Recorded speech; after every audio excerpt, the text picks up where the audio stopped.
আকাশবাণী খবর পড়ছি দেবব্রত মণ্ডল। প্রথমে বিশেষ খবর।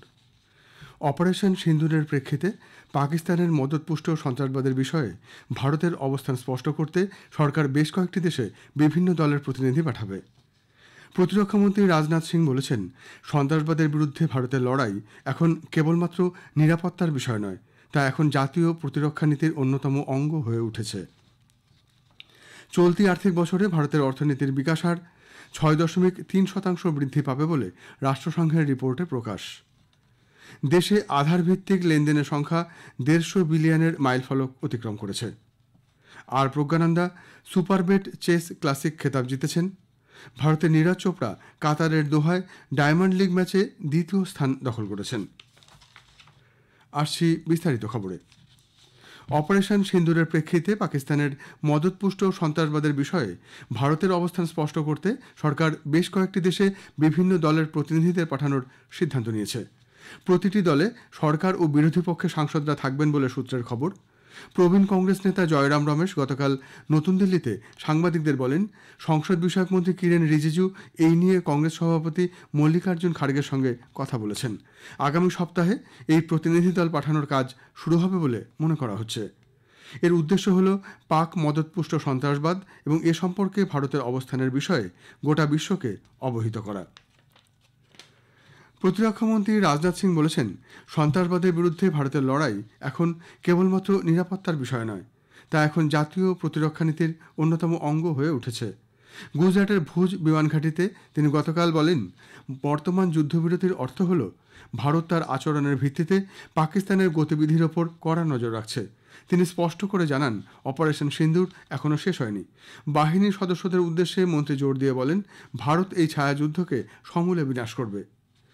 অপারেশন সিন্দুরে গুরুত্বপূর্ণ এবং নির্ণায়ক ভূমিকা নেওয়ার জন্য ভারতীয় বায়ুসেনার প্রশংসা করেন প্রতিরক্ষামন্ত্রী। তিনি বলেন, বায়ুসেনার সাফল্য দেশে বিদেশে ভারতীয়দের গর্বিত করেছে। এদিকে পাকিস্তানকে আর্থিক সাহায্য দেওয়ার বিষয়টি পুনর্বিবেচনা করার জন্য আন্তর্জাতিক অর্থ তহবিলের কাছে আবেদন জানিয়েছেন প্রতিরক্ষামন্ত্রী।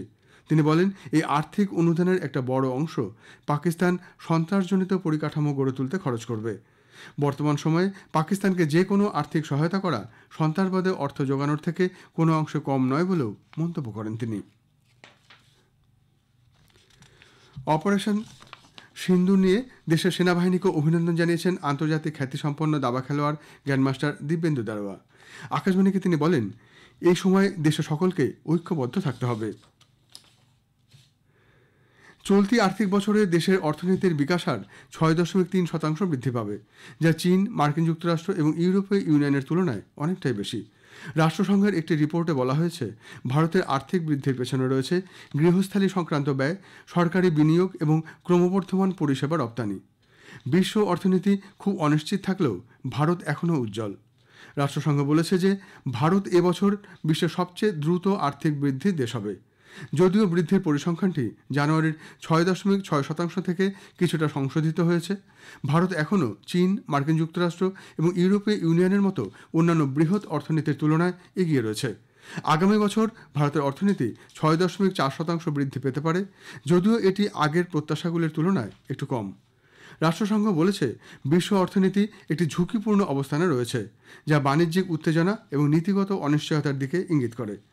আগে যেমন পূর্বাভাস দেওয়া হয়েছিল, তার তুলনায় অনেক দেশের আর্থিক বৃদ্ধি কম হবে বলে মনে করা হচ্ছে।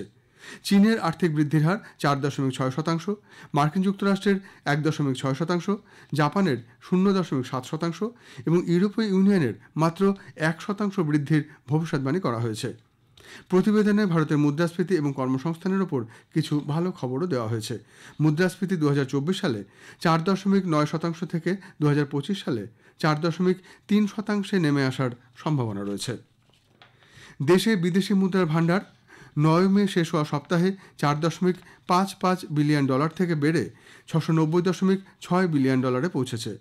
রিজার্ভ ব্যাঙ্ক অব ইন্ডিয়া আরবিআইয়ের প্রকাশিত সাপ্তাহিক রিপোর্ট অনুযায়ী গত সপ্তাহে বিদেশি মুদ্রা $196 মিলিয়ন বেড়ে $581.3 বিলিয়ন বেশি হয়েছে। সোনার ভাণ্ডার $4.5 বিলিয়ন থেকে বেড়ে $86.33 বিলিয়ন পৌঁছেছে। খবর শুনছেন আকাশবাণী থেকে। আমাদের সংবাদ শোনা যাবে ইউটিউব চ্যানেল আকাশবাণী সংবাদ বাংলা, ফেসবুক ও ইনস্টাগ্রাম আকাশবাণী সংবাদ কলকাতা এবং এক্স হ্যান্ডেল এআই নিউজ কলকাতাতে। 2022 সালে নিউ ইয়র্কের একটি সাংস্কৃতিক অনুষ্ঠান স্থলে লেখক সালমান রুশদির ওপর হামলার জন্য হাদি মাতারকে 25 বছরের কারাদণ্ড দেওয়া হয়েছে। 27 বছর বয়সী হাদি মাতার এই হামলায় রুশদির এক চোখ অন্ধ হয়ে যায়। এছাড়াও অনুষ্ঠানের পরিচালকের ওপর আক্রমণ করার জন্য তাকে আলাদাভাবে 7 বছরের কারাদণ্ড দেওয়া হয়েছে। যদিও রুশদি শাস্তি ঘোষণার সময় উপস্থিত ছিলেন না, তিনি একটি লিখিত বিবৃতি জমা দিয়েছিলেন। তুরস্কের ইস্তাম্বুল শহরে রাশিয়া এবং ইউক্রেনের প্রতিনিধিদের মধ্যে বৈঠকে দুটি দেশই যুদ্ধবন্দীদের মুক্তি দেওয়ার সিদ্ধান্ত নিয়েছে। এটি কার্যকর হলে সর্ববৃহৎ যুদ্ধবন্দী হস্তান্তর প্রক্রিয়া সম্পন্ন হবে। 3 বছরের মধ্যে বিবাদমান দুই দেশের মধ্যে এ ধরনের এটি প্রথম বৈঠক। দেশে আধার ভিত্তিক বৈধ লেনদেনের সংখ্যা 150 বিলিয়ন ছাড়িয়েছে, যা ভারতের আধার কর্তৃপক্ষ ইউআইডিআই এর ইতিহাসে একটি নতুন মাইলফলক। ইলেকট্রনিক্স ও তথ্য প্রযুক্তি মন্ত্রকের এক বিবৃতিতে জানানো হয়েছে, চলতি বছর এপ্রিলের শেষ নাগাদ এই সাফল্য অর্জন করা সম্ভব হয়। শুধুমাত্র এপ্রিলেই 210 কোটি আধার ভিত্তিক যোগ্য লেনদেন হয়েছে বলেও মন্ত্রক জানিয়েছে, যা গত বছর একই সময়ের তুলনায় প্রায় 8% বেশি। গুজরাট সফরে কেন্দ্রীয় স্বরাষ্ট্রমন্ত্রী অমিত শাহ আজ গান্ধীনগরে 708 কোটি টাকা মূল্যের বিভিন্ন জনকল্যাণ প্রকল্পের ভিত্তিপ্রস্তর স্থাপন করবেন।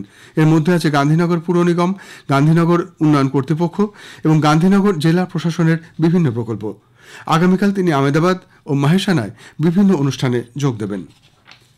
ভারতীয় আবহাওয়া বিভাগ আইএমডি আজ অরুণাচল প্রদেশ, আসাম এবং মেঘালয়ের কয়েকটি স্থানে ভারী থেকে অতি ভারী বৃষ্টির পূর্বাভাস দিয়েছে। উত্তর পূর্ব ভারতে আগামী 7 দিন বজ্রবিদ্যুৎ সহ ঝড় বৃষ্টির সম্ভাবনা। উপকূলীয় অন্ধ্রপ্রদেশ, অভ্যন্তরীণ কর্ণাটক, কেরালা, মাহি, তামিলনাড়ু, পন্ডিচেরি, কারাইকাল এবং তেলেঙ্গানায় আজ ভারী বৃষ্টি হতে পারে। তবে জম্মু কাশ্মীর এবং দক্ষিণ পশ্চিম উত্তরপ্রদেশের কয়েকটি স্থানে তাপপ্রবাহের পূর্বাভাস দিয়েছে আইএমডি। ভারতের আর প্রজ্ঞানন্দা সুপারবেট চেস ক্লাসিক খেতাব জিতেছেন। রোমানিয়ার বুখারেস্টে তিনি আলিরেজা ফিরোজা এবং ম্যাক্সিম ভাচিয়ের लाग्रेভের বিরুদ্ধে এক উত্তেজনাপূর্ণ টাইব্রেকের পর জয়লাভ করেন। মোট 9 রাউন্ডের এই প্রতিযোগিতায় 3 জন খেলোয়াড়েরই পয়েন্ট ছিল 5.5। প্রথম দুটি টাইব্রেকার ড্র হয়। প্রথমটি ছিল প্রজ্ঞানন্দা ও ফিরোজার মধ্যে এবং পরেরটি ভাচিয়ের लाग्रेভ ও ফিরোজার মধ্যে। ভাচিয়ের लाग्रेভের বিরুদ্ধে তৃতীয় খেলায় প্রজ্ঞানন্দা জিতেছেন। জ্যাভলিনে দুবারের অলিম্পিক পদকজয়ী ও বর্তমান বিশ্ব চ্যাম্পিয়ন ভারতের নীরজ চোপড়া কাতারের দোহায় ডায়মন্ড লিগ ম্যাচে দ্বিতীয় স্থান দখল করেছেন। 90.23 মিটারের রেকর্ড দূরত্বে বর্ষা নিক্ষেপ সত্ত্বেও নীরজকে জার্মানির জুলিয়ান ওয়েবার পেছনে ফেলে দেন। জুলিয়ান বর্ষা নিক্ষেপ করেন 91.06 মিটার দূরত্বে। উল্লেখ্য, তার খেলোয়াড় জীবনে নীরজ এই প্রথম 90 মিটারের বেশি দূরত্বে বর্ষা ছুড়লেন। এদিকে মেয়েদের 3000 মিটার স্টিপল চেজ ইভেন্টে ভারতের পারুল চৌধুরী ষষ্ঠ স্থানে শেষ করেছেন। তিনি 9 মিনিট 13.39 সেকেন্ড সময়ে শেষ করে নিজের আগেকার জাতীয় রেকর্ড ভেঙে দিয়েছেন। ভারত পাকিস্তান সীমান্তে উত্তেজনার আবহে এক সপ্তাহের বেশি স্থগিত থাকার পর আইপিএল ক্রিকেট আজ আবার শুরু হচ্ছে। দ্বিতীয় পর্যায়ে প্রথম ম্যাচে আজ বেঙ্গালুরুর এম চিন্নাস্বামী স্টেডিয়ামে Kolkata night Riders royal Challengers Bengaluru মুখোমুখি হবে।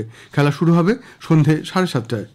11 ম্যাচে 16 পয়েন্ট সংগ্রহ করে আরসিবি লিগ তালিকায় দ্বিতীয় স্থানে আছে। 12 ম্যাচে 11 পয়েন্ট সংগ্রহ করে কলকাতার স্থান ষষ্ঠ। প্লে অফে যাওয়ার কোনো রকম সম্ভাবনা জিয়ে রাখতে হলে কেকেআরকে বাকি দুটি ম্যাচ জিততেই হবে। এদিকে ইডেন থেকে আইপিএল ক্রিকেটের ফাইনাল সরে যাওয়ার সম্ভাবনায় কলকাতার ক্রিকেট প্রেমীরা হতাশ। এক শ্রেণীর দর্শক গতকাল ইডেনের সামনে বিক্ষোভ প্রদর্শন করেন। ভারত অনূর্ধ্ব 19 সাব ফুটবল প্রতিযোগিতার ফাইনালে উঠেছে। অরুণাচল প্রদেশের ইউপিআই গতকাল দ্বিতীয় সেমিফাইনালে তারা 3-1 গোলে মালদ্বীপকে হারিয়ে দেয়। গোল করেন মেইতেই লাইসরাম, ওমাং দোদুম এবং প্রশান জাজো। শেষ করার আগে বিশেষ খবর আরেকবার। অপারেশন সিন্দুরের প্রেক্ষিতে পাকিস্তানের মদতপুষ্ট সন্ত্রাসবাদের বিষয়ে ভারতের অবস্থান স্পষ্ট করতে সরকার বেশ কয়েকটি দেশে বিভিন্ন দলের প্রতিনিধি পাঠাবে। প্রতিরক্ষামন্ত্রী রাজনাথ সিং বলেছেন, সন্ত্রাসবাদের বিরুদ্ধে ভারতের লড়াই এখন কেবলমাত্র নিরাপত্তার বিষয় নয়, তা এখন জাতীয় প্রতিরক্ষা নীতির অন্যতম অঙ্গ হয়ে উঠেছে। চলতি আর্থিক বছরে ভারতের অর্থনীতির বিকাশ হার 6.3% বৃদ্ধি পাবে বলে রাষ্ট্রসংঘের রিপোর্টে প্রকাশ। খবর এখনকার মতো এ পর্যন্ত। এরপরের স্থানীয় সংবাদ শুনুন 10টা বেজে 10 মিনিটে।